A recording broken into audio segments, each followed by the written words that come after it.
Shalom. Shalom.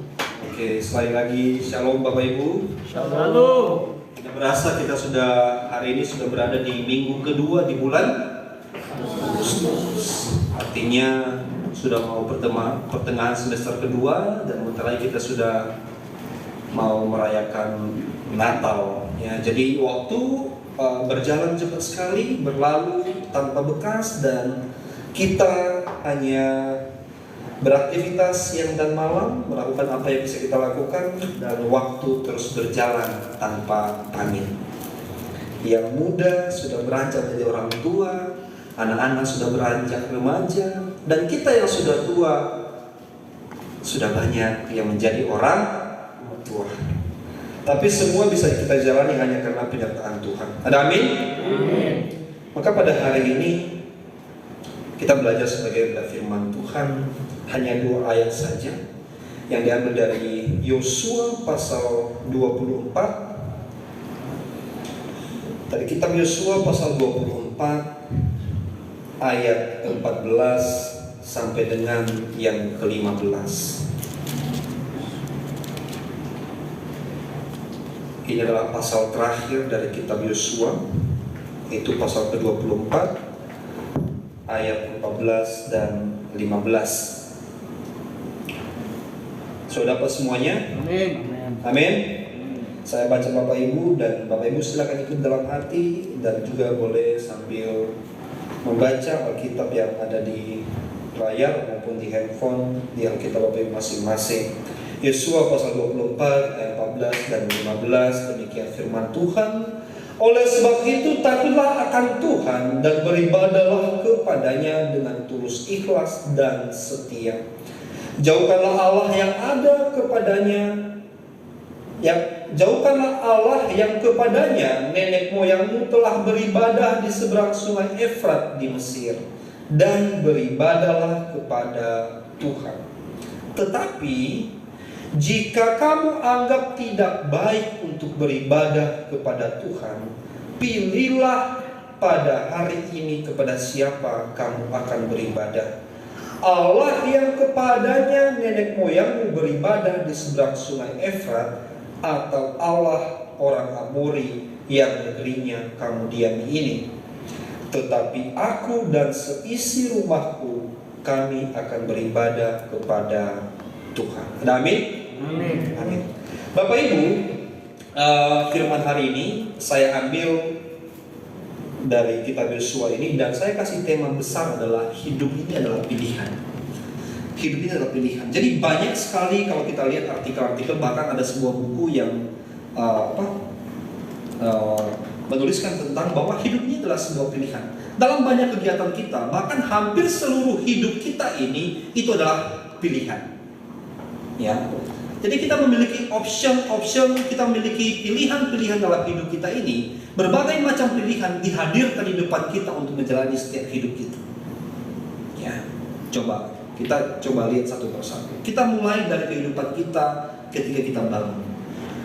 Kamu mau bangun jam 5, jam 6, jam 7, jam 8 sampai dengan jam sekian, itu adalah pilihan. Mau bangun cepat itu pilihan kamu. Mau bangun telat juga itulah pilihan kamu. Ya. Yang kedua, kita berpergian, kita mau menggunakan pakaian apa, itu juga adalah pilihan Bapak Ibu. Mau pakai warna putih, abu-abu, krem, ataupun apapun itu warna baju, modelnya seperti apa, itu adalah option, itu adalah pilihan dalam hidup. Nah, kamu mau hidup di mana juga sebenarnya itu termasuk pilihan. Ya, kamu mau hidup di mana? Kamu merantau, tetap di kampung, pulang kampung, atau bagaimana? Itu adalah pilihan. Hanya tergantung bagaimana bijaknya. Kemudian pilihan-pilihan itu bisa kita olah dengan bijak, ya, supaya kita bisa mengambil sebuah pilihan yang tepat. Yang saya mau kasih tanda kutip di sini bahwa itu semua adalah pilihan. Apa yang nggak bisa kita pilih? Ya, apa yang nggak bisa kita pilih, Bapak Ibu? Yang saya tahu cuma 2 yang gak bisa kita pilih. Yang pertama adalah kelahiran kita. Yaitu kita gak bisa memilih kita lahir di keluarga seperti apa. Saya nggak bisa memilih bahwa saya itu harus lahir dari seorang anak pejabat, atau saya harus lahir sebagai seorang anak petani atau pebisnis. Nggak bisa. Kita nggak bisa memilih orang tua kita. Ya. Dan yang kedua, kita nggak bisa memilih di mana dan kapan kita meninggal. Jadi dua, awal dan akhir aja. Nggak bisa kita pilih. Kita nggak bisa memilih kapan kita lahir, dari mana kita lahir, dan kita hampir nggak bisa memilih di mana kita meninggal dan kapan kita meninggal. Walaupun sebenarnya punya option, tapi kalau Tuhan nggak izinkan nggak bakalan. Banyak orang yang mungkin bunuh diri, berusaha bunuh diri, tapi memang kalau Tuhan nggak izinkan, jangan dari lantai 4 ke lantai 1 aja bisa nggak mati. Kalau Tuhan nggak izinkan. Jadi orang nggak bisa memilih antara lahir dengan kematian. Hanya itu aja. Nah, Bapak Ibu, dalam ayat yang baru saja kita bacakan ini, ini sebenarnya adalah sebuah pasal yang utuh Bapak Ibu, yang harus kita baca sebenarnya secara bersama-sama di pasal 24 ini. Karena ini merupakan adalah pasal terakhir dari kitab Yosua, di mana seorang Yosua ini sudah di penghujung karirnya. Ya. Kita tahu Bapak Ibu, di antara puluhan ribu orang Israel yang berjalan dari tanah Mesir sampai dengan ke tanah Kanaan, dalam perjalanan selama 40 tahun, hanya 2 orang bangsa Israel yang lahir di tanah Mesir itu yang sampai ke tanah Kanaan. Yang lahir, bukan yang sudah besar di tanah Kanaan, di tanah Mesir, bukan. Tapi yang lahir di tanah Mesir, yang Tuhan antarkan ke tanah Kanaan, itu hanya 2 orang, yaitu Yosua dan siapa? Kaleb. Ya, hanya 2 orang. Ya. Jadi Yosua ini setelah Musa pergi, meninggal, diangkat oleh Tuhan, kemudian digantikan oleh seorang Yosua untuk memimpin bangsa Israel masuk ke tanah Kanaan. Nah, dia yang berperan untuk masuk ke dalam tanah Kanaan, membawa bangsa Israel. Nah, Bapak Ibu, ketika masing-masing misinya sudah selesai, bangsa Israel sudah masuk ke tanah perjanjian, kemudian juga tanah itu sudah dibagi-bagi ke dalam 12 suku. Ketika dia sudah mau meninggal, kemudian dikumpulkanlah semua tua-tua bangsa Israel. Ya, kalau hari ini ya, dikumpulkanlah penatua, majelis, para pengurus, ya, RT RW, dikumpulkan semua itu. Kemudian dia sampaikan komitmen tentang penyertaan Tuhan. Ya, kalau kita baca awal daripada pasal ini, Yosua mengingatkan bangsa Israel bahwa kita telah berjalan dari tanah Mesir, kita telah disertai oleh Tuhan dalam perjalanan sampai dengan menaklukkan Mesir, orang Amori, banyak sekali suku-suku, kemudian kota-kota sampai dengan Yeriko yang terakhir. Mereka hancurkan hanya karena kekuatan Tuhan. Kalau kita baca ayat 13 itu, dia sampaikan bahwa Tuhan yang berperang terhadap musuh. Nah, namun Bapak Ibu, Yosua ini tahu dan paham bahwa bangsa Israel ini adalah bangsa yang tegak tekuh sampai hari ini. Kita nggak bisa pungkiri itu, sampai hari itu bangsa itu bangsa yang tegak tekuh. Wah, keras sekali mereka ini. Jadi labelnya sebagai bangsa pilihan Tuhan itu gak lepas sampai hari ini itu. Dan mereka tegak tekuh. Mereka itu nggak bisa nggak bisa tunduk gitu, nggak bisa tunduk sama orang. Mereka itu ya bangsa pemberontak. Sehingga Yosua coba mengingatkan mereka bahwa mereka itu harus komit tentang Tuhan. Nah, makanya pada pasal yang ke-14 ini Yosua memberikan sebuah pilihan. Ya, saya baca sekali lagi. Oleh sebab itu takutlah akan Tuhan dan beribadahlah kepadanya dengan tulus, ikhlas dan setia. Jauhkan Allah yang kepadanya nenek moyangmu telah beribadah di seberang sungai Efrat dan di Mesir, dan beribadahlah kepada Tuhan. Tetapi jika kamu anggap tidak baik untuk beribadah kepada Tuhan, pilihlah pada hari ini kepada siapa kamu akan beribadah. Nah, ini ada option di sini, ada pilihan. Ya, pilihlah pada hari ini kepada siapa kamu akan beribadah. Ya. Kenapa Yosua memberikan pilihan ini, Bapak Ibu? Karena Yosua paham bahwa beribadah kepada Tuhan itu tidak mudah. Ya, memilih Tuhan itu tidak mudah, Bapak Ibu. Ada di ayat ke-19, Yosua menyampaikan, tetapi Yosua berkata kepada bangsa itu, tidaklah kamu sanggup beribadah kepada Tuhan. Ya. Ini keras nih, Yosua menyampaikan itu. Ketika bangsa Israel memilih, kami akan setia kepada Tuhan seperti kamu, Yosua. Maka Yosua menegaskan ayat 19, coba kita lihat. Tetapi Yosua berkata kepada bangsa itu, tidaklah kamu sanggup beribadah kepada Tuhan, sebab dialah Allah yang kudus, dialah Allah yang cemburu, dan Ia tidak akan mengampuni kesalahan dan dosa.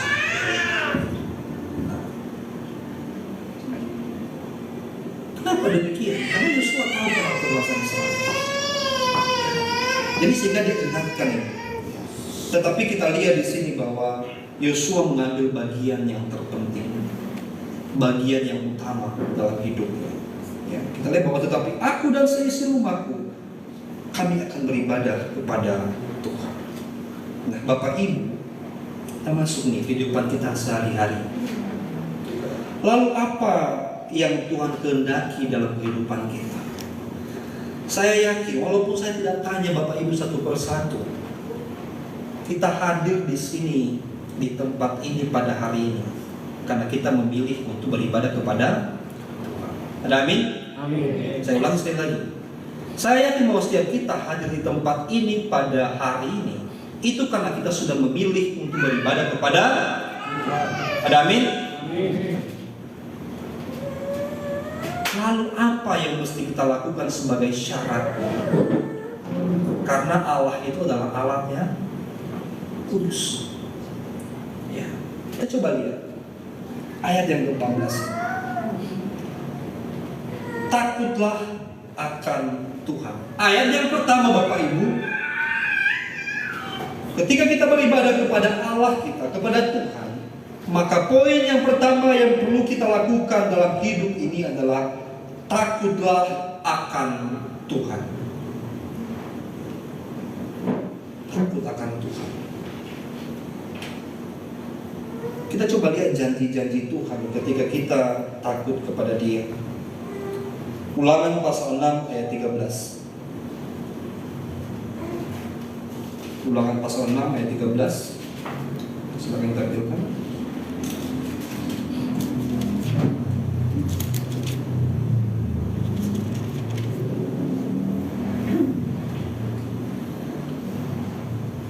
Ulangan 6 ayat 13. Saya bacakan. Engkau harus takut akan Tuhan Allahmu, kepada Dia haruslah engkau beribadah, dan demi namanya haruslah engkau bersumpah. Ya. Jadi kita ini menyampaikan bahwa engkau harus takut akan Tuhan. Kita ini harus punya kegentaran. Kita ini harus takut akan Tuhan, Bapak Ibu. Takut yang seperti apa? Apakah takut seperti kita ketemu setan? Yaitu kita itu kabur dari Tuhan. Bukan seperti itu. Bukan. Tapi apa model ketakutan kita kepada Tuhan? Yaitu kita takut akan dosa-dosa kita. Ketika jalan kita menyimpang dari jalannya Tuhan, kita harus paham Bapak Ibu, Tuhan pun tahu itu. Ya. Sebenarnya kalau kita malaikat, kita nggak perlu takut sama Tuhan Bapak Ibu. Kalau kita ini malaikat ya, malaikat itu nggak takut dengan Tuhan. Dia bisa komunikasi langsung dengan Tuhan, dia bisa berada di tempat yang maha kudus. Itu kalau malaikat, karena dia suci. Ya. Tapi kenapa kita ini sebagai manusia harus dikatakan takut akan Tuhan? Supaya kita ini ketika kita bertindak dalam banyak hal, ketika kita sudah tahu jatuh dalam dosa, kita itu harus ingat Tuhan Bapak Ibu. Sekali lagi saya katakan bahwa kita ini bukan malaikat. Kadang dan mungkin juga sering terpeleset. Tapi ketika kita terpeleset, ketika kita mau jatuh ke dalam jurang, ingatlah Tuhan. Itu bentuk takutnya kita kepada Tuhan. Ketika kita mau mengambil sesuatu yang bukan mestinya haknya kita ingat Tuhan. Ketika kita mau membicarakan keburukan orang lain yang semestinya tidak kita lakukan, kita ingat Tuhan. Tuhan, saya juga nggak sempurna seperti orang lain. Saya juga manusia biasa. Ada banyak kekurangan di sana sini. berbicara dengan nada tinggi, sudah mau emosi dan marah, maka ketika kita takut akan Tuhan, kita coba menendamnya.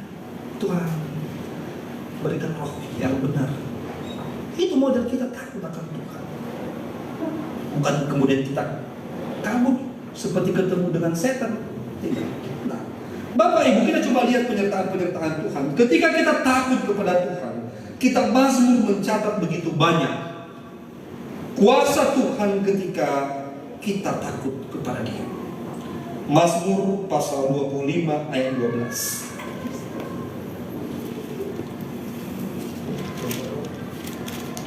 Mazmur pasal 25 ayat 12 disampaikan seperti ini. Siapakah orang yang takut akan Tuhan? Kepadanya Tuhan menunjukkan jalan yang harus dipilihnya. Bapak Ibu, ketika kita takut akan Tuhan, dalam setiap option pilihan-pilihan dalam hidup kita, Tuhan menuntun kita. Kamu mau bekerja di mana? Kamu mau pilih jodoh yang seperti apa? Ketika kita takut akan Tuhan, Tuhan akan berikan jalan yang terbaik. Ini janji Tuhan. Ya. Mungkin bagi kita yang merasa bahwa selama ini selalu berpegangan sama Tuhan, saya yakin Bapak Ibu, Anda bisa bersaksi di sini, menyampaikan bahwa betapa sulitnya hidup ini, begitu banyaknya pilihan dalam hidup ini. Tapi ketika saya selalu kembalikan kepada Tuhan, Dia berikan pilihan yang terbaik. Ada amin? Ini janji Tuhan Bapak Ibu. Nggak bisa kita main-main dengan ayat ini. Saya ulangi sekali lagi. Siapakah orang yang takut akan Tuhan? Kepadanya Tuhan menunjukkan jalan yang harus dipilihnya. Bahkan ketika kita bangun pagi, kalau berserah kepada Tuhan, Tuhan menunjukkan kita jalan yang terbaik sepanjang hari. Kamu mau ragu soal itu. Yang kedua, apa janji Tuhan ketika Tuhan itu kita takut akan Tuhan? Itu ayat yang ke-14, Mazmur 25 ayat 14. Nih, Tuhan bergaul karib dengan orang yang takut akan Dia, dan perjanjiannya diberitakannya kepada mereka. Bapak Ibu, kalau kita takut akan Tuhan, bayangkan ini, Tuhan bergaul karib dengan kita. Hah? Pernah punya sahabat? Pernah punya teman yang udah kayak saudara? Tuhan menganggap kita seperti teman karib kalau kita takut akan Dia. Artinya apa Bapak Ibu? Dia tahu perasaan kita. Teman karib itu tanpa kita cerita kalau kita punya masalah, dia tahu nggak? Tahu kan itu? Dari raut mukanya kita aja, dia sudah paham kita lagi punya masalah. Dari cara kita ngecek dia saja, dia sudah tahu tuh kalau kita lagi mau minjam uang. Dari pembukaan kata-kata kita aja, dia sudah tahu kalau kita mau menyampaikan sesuatu. Dia tahu. Janji Tuhan yang kedua kalau kita takut akan Tuhan Bapak Ibu, Tuhan akan bergaul karib dengan kita. Artinya apa? Tanpa kita minta apapun kepada Tuhan, Tuhan tahu perasaan kita. Tuhan tahu apa yang kita butuhkan. Yang ketiga, kita coba lihat lagi Mazmur 34 ayat 7. Ini semua, saya buka semua tadi kita Mazmur ini, ya. Mazmur 34 ayat 7. Lalu,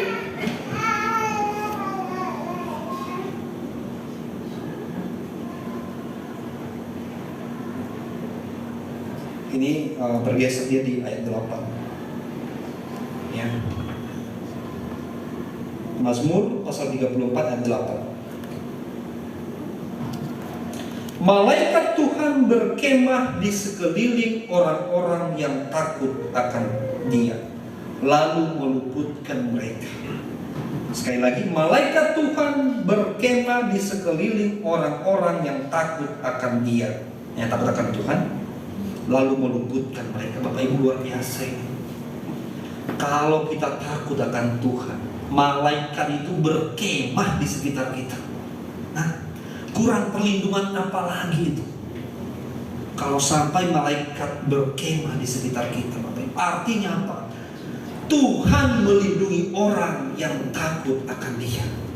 Jadi sekalipun berbagai macam cobaan, berbagai macam masalah hadir dalam kehidupan kita, kalau Tuhan itu bersama dengan kita, ayat ini menyatakan bahwa ketika kita takut akan Tuhan, malaikat pun Tuhan perintahkan berkemah untuk melindungi kita. Biasa. Jangan heran Bapak Ibu, orang-orang yang takut akan Tuhan bisa tidurnya nyenyak di tengah-tengah masalah yang begitu banyak. Orang-orang yang takut akan Tuhan, dia boleh menderita banyak penyakit, dia boleh kehilangan banyak hal, tapi masih bisa tidur nyenyak. Tapi saya katakan kepada Bapak Ibu, orang yang tidak takut akan Tuhan, harta boleh berlimpah, jabatan boleh tinggi setinggi-tingginya, tapi untuk tidur 5 menit saja terasa susah.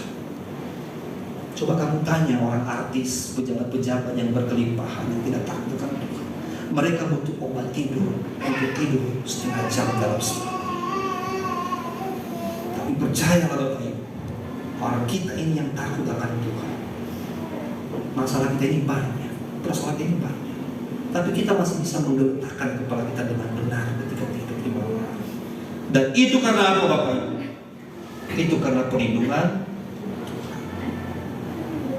Berikutnya, saya masih ambil lagi Mazmur 103 ayat 13. Biar kita ini benar-benar takut akan Tuhan Bapak. Kita lihat sisi positifnya, ya. Ketika kita takut akan Tuhan. 103 ayat 13. Katakan di sini, seperti bapa sayang kepada anak-anaknya. Ini semakin dalam lagi. Seperti bapa sayang kepada anak-anaknya, demikian Tuhan sayang kepada orang-orang yang takut akan Dia. Kita sudah orang tua di sini, hampir semua punya anak ya. Sayang banget sama anak tuh. Secapek-capeknya kita begitu anak datang kepada kita minta digendong, kita gendong Bapak Ibu. Nah Tuhan menyampaikan bahwa ketika kau takut kepada Tuhan, maka Allah itu berbuat seperti bapa sayang anak. Ada lagunya kan? Apa lagunya?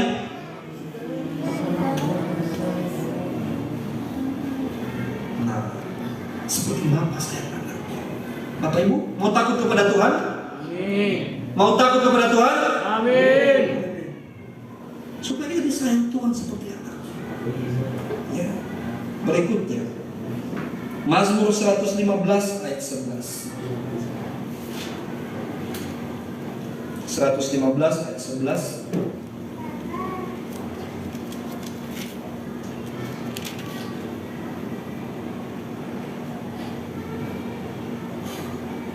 Hai orang-orang yang takut akan Tuhan, percayalah kepada Tuhan. Dialah pertolongan mereka dan perisai mereka.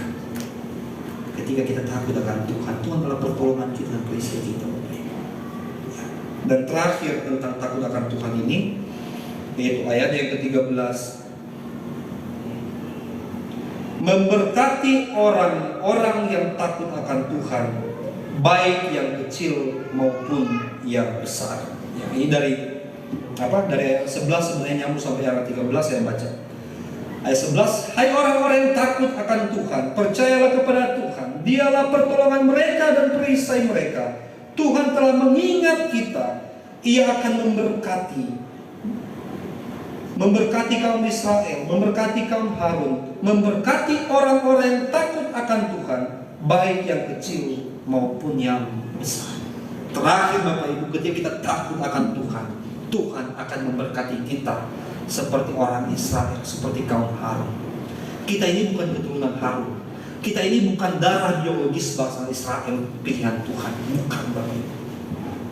Tidak ada darah kita ini, darah biologisnya Ishak, Yakub, nggak ada.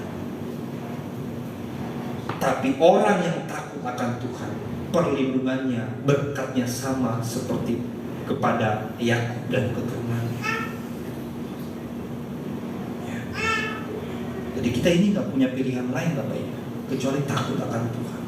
Kalau kita mau diberkati, kita mau dilindungi dalam hidup kita, kita mau dilepaskan dari berbagai macam persoalan-persoalan hidup, kita mau diberikan pundak yang kuat menghadapi berbagai macam persoalan, kuncinya cuma satu Bapak Ibu, takutlah kepada Tuhan. Itu yang pertama. Yang kedua,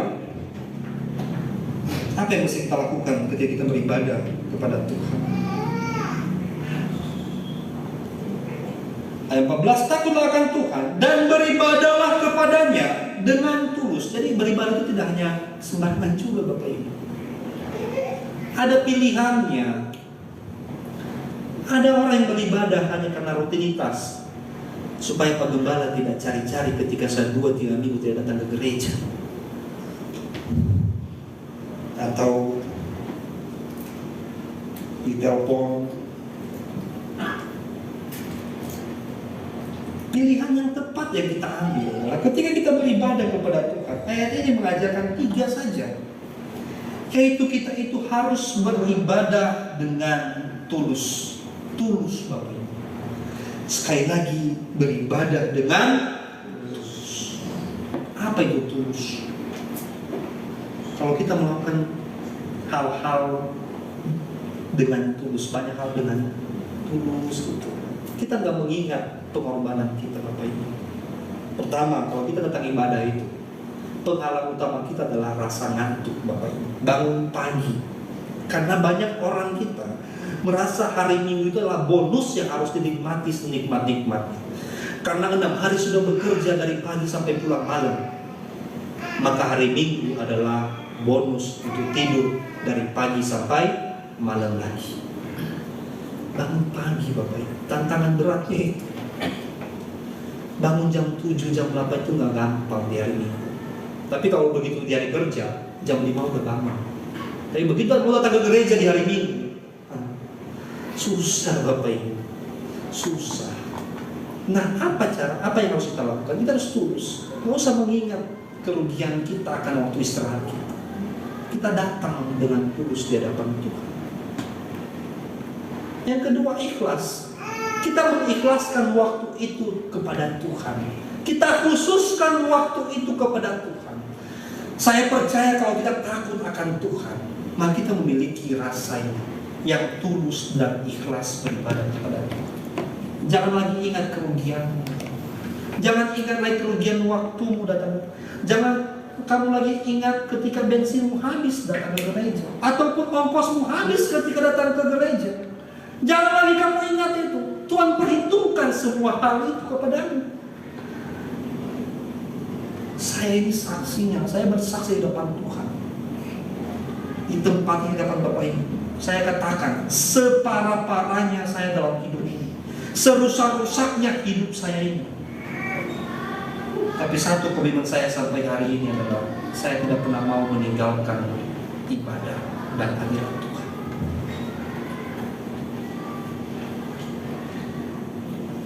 Saya sudah pernah jalani datang ke gereja tidak ada persembahan. Saya cerita ini sama Bapak Ibu. Minum bagus hadi, nggak hadiah hilang. Tapi Tuhan tahu hati saya. Saya datang ke gereja jalan kaki sejauh 4 km di Jakarta ini. Ya, pendeta yakin itu dulu masih hidup. Saya jalan kaki itu dari Citra 3 sampai dengan Puri Gardena, Bapak Ibu. Tapi saya tahu ketaatan saya untuk beribadah depan Tuhan bukan kebenaran saya ya. Maksud saya itu bukan karena saya suci, bukan. Tapi ketaatan saya beribadah depan Tuhan ketika saya dalam keadaan susah sekali itu, saya tahu Tuhan perhitungkan kepada saya, kepada anak saya, kepada keluarga saya tahu. Saya tahu itu. Saya bisa saksikan itu di hadapan Tuhan. Ya. Kadang-kadang kalau kita saksikan kemuliaan Tuhan itu, iblis itu bekerja. Mana main yang satu? Iblis itu memang kadang-kadang nggak mau. Cek satu.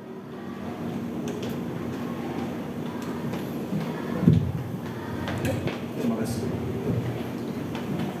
Iblis itu nggak mau. Ya, godaannya kuat. Saya katakan sekali lagi Bapak Ibu. Ketika saya masih muda, saya tahu banget itu. Saya mencari. Saudara Syukur ini tahu tuh. Saudara Syukur sama Geva, kami sama-sama masih muda. Dulu dia nggak punya motor juga. Kemudian dia punya motor Mio tuh yang udah nggak tahu lah. Kadang-kadang dia tarik gitu motor tuh. Saya masih ingat dulu itu. Saya tahu Saya bisa saksikan juga, Mama Geva begitu setia pelayanan, walaupun mana tahu, saya katakan kepada Bapak Ibu, Pak Geva itu nggak tahu apa-apa soal musik dulu, nggak tahu. Bawa gitar aja masih susah, tangannya itu keras sekali, apalagi bawa ini. Tapi hari ini Tuhan bisa pakai dia luar biasa. Kenapa? Setia di depan Tuhan dalam keadaan susah. Saya ingat, waduh, dia juga sering jalan kaki dulu. Dia itu tinggal dekat Citra 2, jalan kaki ke gereja bareng sama orang Simareti, beberapa orang dulu. Saya ingat 2013 itu. Saya dari Citra 3 juga ibadah pemuda, Bapak Ibu. Saya nggak tahu pemuda-pemuda hari itu manja sekali ditampung gitu. Begitu tersinggung sekali nggak datang ibadah pemuda. Aduh. Begitu ada yang jemput nggak datang ibadah pemuda. Dulu saya ketika pemuda, Bapak Ibu, ayah anak muda, saya katakan kepada kamu, saksi mungkin yang bisa sepantaran dengan saya itu Pak Geva tuh. Saya jalan kaki. Jadi ibadah itu jam 7. Karena memang Sabtu itu saya libur, Bapak Ibu. Jadi jam 6 sore saya sudah jalan dari Citra 2 sampai dengan Putri Garden. Nanti saya mungkin 30 menit lah di perjalanan. Sampai di sana ngobrol-ngobrol dengan Pendeta Yakin. Atau dengan security di perumahan, saya ngobrol-ngobrol gitu. Tapi saya ambil si positifnya, udah saya jalan sore aja, sambil jalan sore, kan pakai sendal kan. Dulu saya sepatu waktu beli, Bapak Ibu, susah, anak kos sendalnya, ya pakai sendal, ya, sambil jalan sore aja, ya. Tahu kan macetnya dari Lotte Mart tuh sampai Citra 2 tuh, orang-orang yang sering melintas di sana tahu gimana sore debu dan lain sebagainya. Nah, saya jalan kaki. Anak muda, saya ingatkan kamu. Saya katakan bahwa pribadi saya sampai hari ini setia beribadah kepada Tuhan, dan saya tahu bagaimana kuasa Tuhan bekerja dalam kehidupan kami, dalam kehidupan saya dan keluarga saya tahu. Jadi ketika kita setia di depan Tuhan, saya katakan sekali lagi, Tuhan memperhitungkan itu dalam kehidupan kita. Mau kamu itu seperti sehancur-hancurnya, seperti apapun itu, Tuhan tidak akan pernah meninggalkan kamu. Percaya. Ada amin? Amin. Jadi tulus dan ikhlaslah dan setia beribadah kepada Tuhan. Karena firman Tuhan menyampaikan seperti ini. Yesaya 29 ayat 13. Yesaya 29 ayat 13. Nih, Tuhan itu memperingatkan kita soal ibadah kita. Jadi jangan main-main ketika kita beribadah di depan Tuhan. Yesaya 29 ayat 13 menyatakan demikian. Dan Tuhan telah berfirman. Yesaya pasal 29 ayat 13. Dan Tuhan telah berfirman, oleh karena bangsa ini datang mendekat dengan mulutnya dan memuliakan aku dengan bibirnya, padahal hatinya menjauh daripadaku dan ibadahnya kepadaku hanyalah perintah manusia yang dihafalkan. Jadi hari-hari ini Bapak Ibu, orang yang munafik untuk beribadah di hadapan Tuhan bukan baru ada di zaman ini. Di zaman para nabi itu sudah ada. Maka Tuhan ingatkan kita. Kitab ini selalu mengingatkan kita. Sekali lagi Bapak Ibu, kita datang ke tempat itu yang banyak dosa, banyak kesalahan kita, banyak pelanggaran kita. Saya percaya ketika kita datang di hadapan Tuhan, gak ada orang yang merasa benar. Gak ada. Gak ada orang yang merasa benar, Bapak Ibu. Nah, kita mesti datang dengan kerendahan hati. Nah, kemudian Matius pasal 15 ayat 8 dan 9.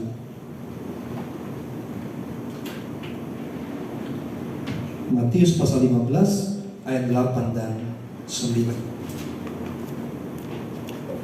Bangsa ini memuliakan aku dengan bibirnya, padahal hatinya jauh daripadaku. Percuma mereka beribadah kepadaku, sedangkan ajaran mereka ialah perintah manusia. Jadi Bapak Ibu, sekali lagi bahwa ketika kita takut akan Tuhan, ketika kita ingin beribadah kepada Tuhan, kita harus beribadah dengan ikhlas, tulus dan setia. Setia ini yang sangat susah Bapak Ibu. Tidak mudah. Menjaga komitmen itu tidak mudah. Di mana-mana itu komitmen dalam keluarga, komitmen dalam pekerjaan, komitmen dalam pelayanan. Apalagi komitmen dalam pelayanan, komitmen dalam beribadah tidak mudah. Tantangannya banyak. Ya. Apalagi kalau kita nggak gaji, nggak dapat apa-apa, malah dapatnya susah, dimarahi terus, ditegur terus. Sepertinya kita nggak ada baik-baiknya ketika melayani. Yang buruk-buruk terus yang keluar, jemaat komentari dan lain sebagainya. Aduh, ada yang tanya, aduh, tapi salah kita. Tapi Tuhan mengatakan tetaplah setia dan belajar. Ya, belajar. Kita harus mau hidup kita diproses, Bapak Ibu. Sekali lagi saya katakan bahwa kita harus mau hidup kita diproses. Ya, terakhir.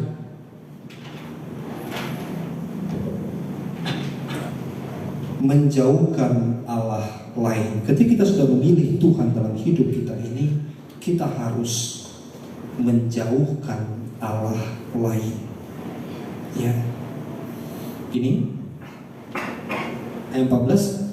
Jauhkanlah Allah yang kepadanya nenek moyangmu telah beribadah di seberang sungai Efrat di Mesir dan beribadah kepada Tuhan. Menjauhkan Allah lain. Bapak Ibu, dalam hidup ini kita sebagai manusia itu hanya dua orang sosok pribadi yang bisa cemburu dengan kita. Sekali lagi saya katakan, dalam hidup ini hanya dua orang sosok yang boleh cemburu dengan kita. Yang pertama adalah Allah itu sendiri, yaitu Allah itu cemburu, Bapak Ibu. Ya. Kemudian bagi kita yang sudah berkeluarga, istri atau suami kita. Kenapa demikian? Teman itu sebenarnya nggak boleh cemburu. Kalau kita punya teman yang lain itu teman nggak boleh cemburu. Saudara itu nggak boleh cemburu dengan kita. Mau kamu sukses mau nggak bisa. Tapi yang diperbolehkan cemburu dalam hidup ini itu pasangan hidup atau Allah yang kita puji, yang kita sembah. Kenapa demikian? Setelah saya telisik, Bapak Ibu, setelah saya perhatikan bahwa ternyata istri itu hanya kepada istri, Bapak Ibu, atau hanya kepada suami kita dipersatukan dan hanya maut yang memisahkan. Jadi wajar kalau dia itu cemburu. Wajar. Kenapa? Dia nggak mau kita itu mati. Baik itu mati jasmani maupun mati rohani. Wajar. Kalau pacar mah, aduh, saya nggak bisa katakan pacar itu wajar cemburu, saya nggak ngeri soalnya. Ntar kalau saya katakan pacar boleh cemburu, tiba-tiba pacarnya memang sedang selingkuh, kemudian dia bunuh diri, kan saya yang salah lagi. Padahal belum dipersatukan Tuhan kan. Tapi yang saya katakan bahwa pasangan hidup kita wajar cemburu terhadap kita. Nah demikian juga dengan Allah. Kenapa Allah itu dikatakan sebagai Allah yang cemburu? Karena ternyata hidup matinya kita ditentukan hubungan kita dengan Allah. Kalau hubungan kita dengan Allah, kita takut akan Tuhan, beribadah dan setia kepada Tuhan, maka kita akan memperoleh hidup yang kekal. Tetapi kalau kita tidak beribadah dengan setia, taat dan setia di depan Tuhan, dan kita tidak takut akan Tuhan, maka sebaliknya amarah Tuhan akan menyala-nyala kepada kita. Ya. Jadi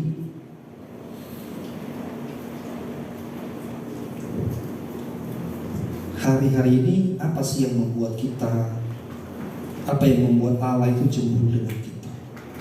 Ya. Apa yang membuat Allah itu cemburu dengan kita? Istri-istri, apa yang membuat kamu cemburu dengan suamimu? Ada yang bisa jawab? Apa yang membuat istri cemburu dengan suaminya?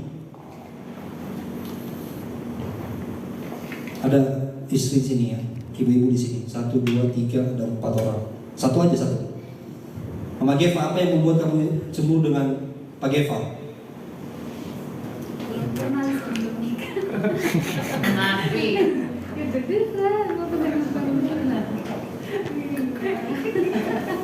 Mama Grace. Oh, itu karena kita menganggap cemburu itu hanya soal selingkuh, hanya soal kehadiran orang ketiga. Tidak sebenarnya. Contoh kecil, ini contoh kecil, udah punya anak, suami itu udah jarang dipeluk, suami cemburu nggak dengan kehadiran anak. Akhirnya yang tadinya itu tidak berjalan antara suami dengan istri menjadi ada kesibukan tersendiri. Kamu cemburu nggak dengan Pak Geva kalau misalnya dia berangkat pagi, pulang baru jam 10 malam ketika kamu dan anakmu sudah tidur? Akhirnya kamu menggerutu dan cemburu. Kamu lebih mengutamakan kerjaanmu daripada keluargamu. Itu cemburu.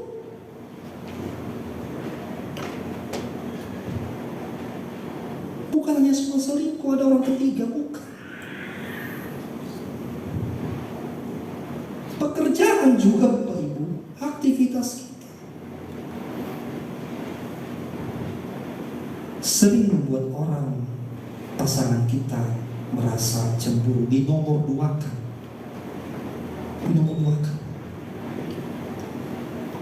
Ketika anak sudah lahir dalam keluarga, saya kan tahu, saya merasakan. Akhirnya saya dinomor duakan. Panesha, kamu pulang jam berapa itu urusan kamu. Yang penting di rumah kan ada anak.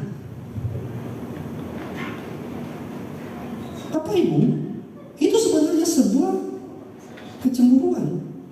Itu menghadirkan sebuah kecemburuan. Padahal itu kan berkat. Benar? Benar?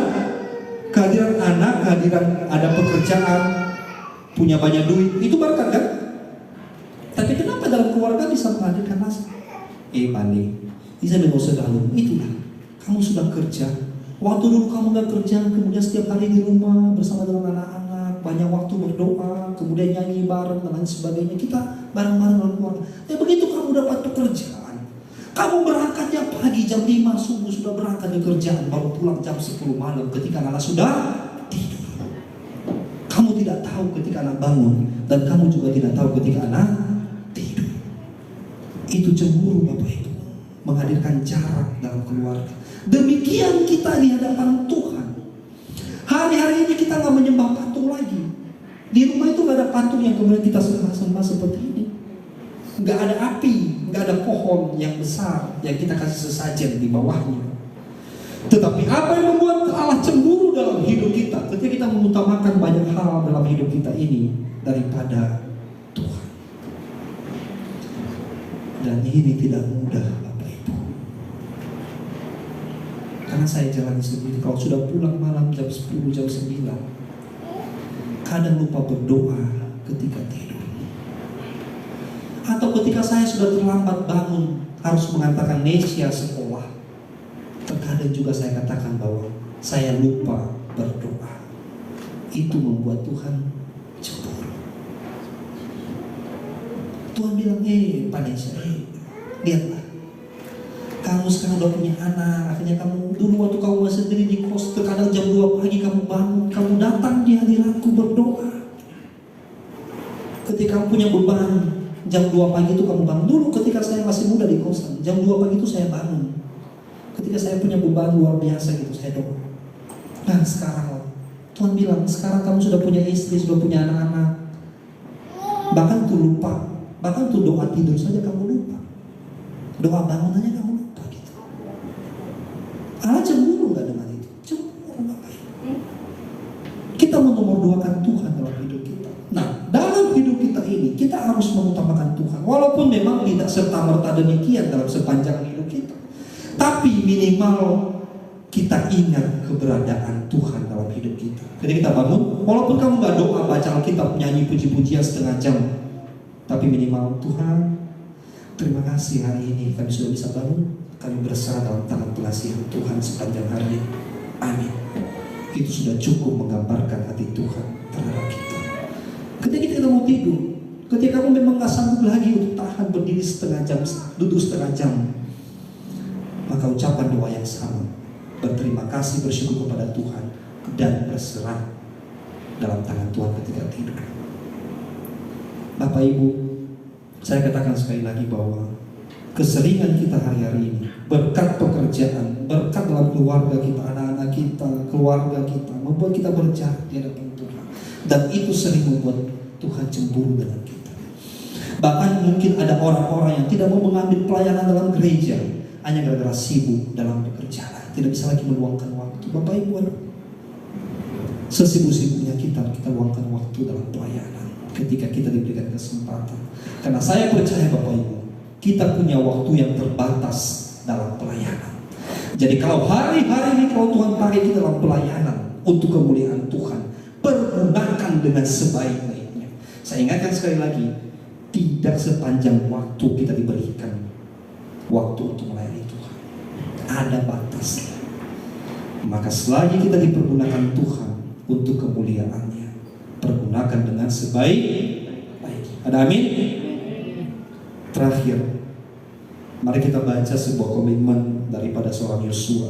Dan saya percaya bahwa ini merupakan komitmen kita bersama untuk tetap beribadah di hadapan Tuhan, yaitu Yosua pasal 24